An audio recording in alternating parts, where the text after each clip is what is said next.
Hey friends, court state versus a nobody గురించి మాట్లాడుకుందాం.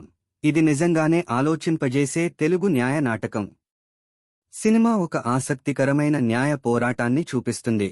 అందులో ప్రియదర్శి న్యాయవాదిగా నటించి న్యాయం కోసం పోరాడతాడు. ఆయన నటన అద్భుతం. అలాగే శివాజీ, హర్ష రోషన్, శ్రీదేవి కూడా బలమైన పాత్రలు పోషించారు. ఇక మొదటి భాగం కొంచెం నెమ్మదిగా సాగుతుంది. కొన్ని సన్నివేశాలు రిపీట్ అయిన ఫీలింగ్ కలిగిస్తాయి. కానీ రెండో భాగం బాగా పికప్ అవుతుంది. కోర్ట్ సన్నివేశాలు సూపర్ ఇంటెన్స్గా ఉంటాయి.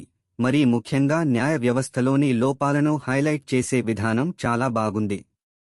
ఇదంతా కేవలం 9 కోట్ల రూపాయలు బడ్జెట్తో తెరకెక్కించారు. అద్భుతమైన విషయం ఏమిటంటే నెట్ఫ్లిక్స్ డిజిటల్ హక్కులను తీసుకుంది. అంటే నిర్మాతలకి సగానికి పైగా రికవరీ అయిపోయింది. బాక్స్ ఆఫీస్ దగ్గర డే 1 సాలిడ్ ఓపెనింగ్ వచ్చింది. కానీ డే 2 కలెక్షన్స్ డ్రాప్ అయ్యాయి.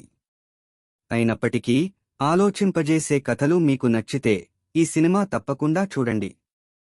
నా రేటింగ్ 3.5.